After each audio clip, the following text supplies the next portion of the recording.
Bonjour à tous. Alors, la suite de nos petites vidéos, on va commencer celles de la mécanique. Alors, on va revenir rapidement sur les vecteurs position, vitesse et accélération. Donc, on a dit qu'un point M dans l'espace, il a une coordonnée X, Y et Z. Ça devrait aller. Et pourquoi on met vecteurs I, J et K en vecteur? Pour dire que l'axe X, Y et Z sont respectivement orientés selon les directions de vecteurs I, J, K. C'est ça qui donne les directions des vecteurs du repère dans l'espace. Donc, le point M, ici, il a donc une coordonnée Z,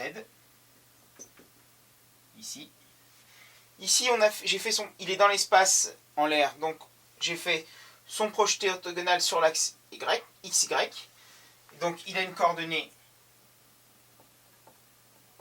X, et il a une coordonnée Y. Bien sûr, je le mets en biais pour que ce soit parallèle à l'axe X. Donc, il a ses coordonnées X, Y et Z dans l'espace. Et on a dit que la vitesse, c'était la variation du vecteur position.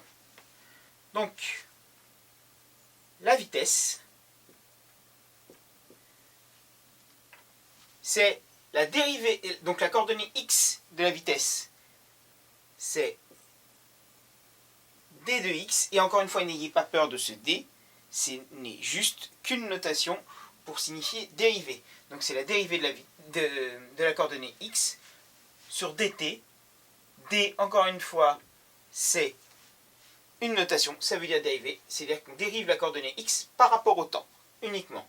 Donc dérivée de la coordonnée x par rapport au temps, et on va mettre un petit t entre parenthèses pour l'instant pour dire que ça dépend du temps. La vitesse dépend aussi du temps.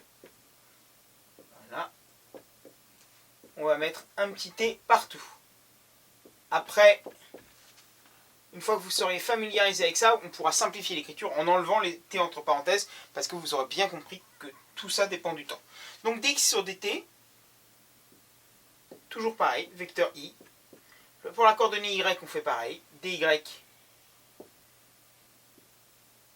sur dt en fonction de t, j plus dérivée de z de t par rapport au temps, k. Donc n'ayez pas peur de ça. On a dit que l'accélération, c'était la dérivée de la vitesse, on l'a montré, puisque c'était plutôt la variation de la vitesse. Donc, l'accélération, en fonction de t, c'est, je vous ai dit, alors je vais le noter différemment, je vais mettre d sur dt entre parenthèses, donc c'est la dérivée par rapport au temps de ça, de dx sur dt, vecteur i. On va le faire déjà avec une seule coordonnée, pour que vous compreniez bien, et après les trois, c'est pareil. Alors, on va changer de couleur. Ça,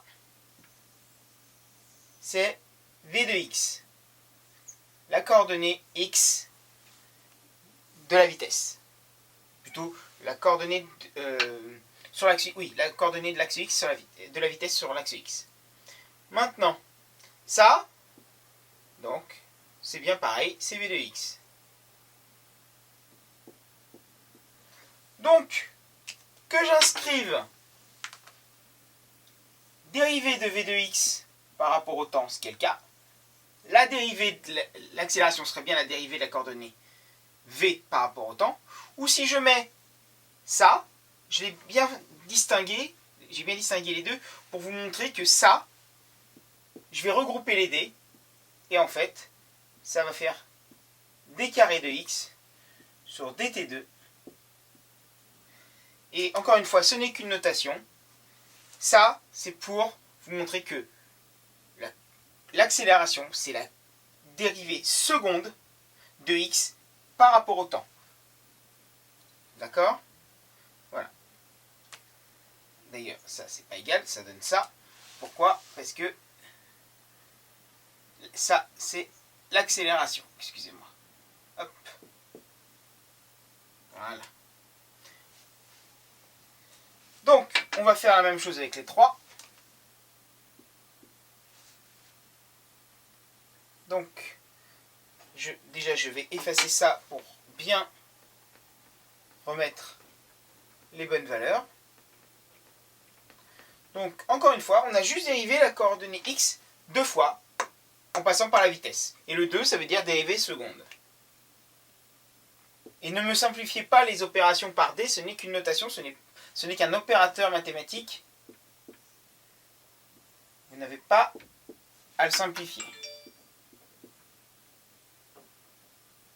I plus dy2 sur dt2, fonction du temps, j plus dz2 sur dt2 vecteur k. Voilà. Et encore une fois, je le redis, n'ayez vraiment pas peur, ce n'est qu'une notation. La vitesse dérivée première de ça, et ça dérivée seconde de ça.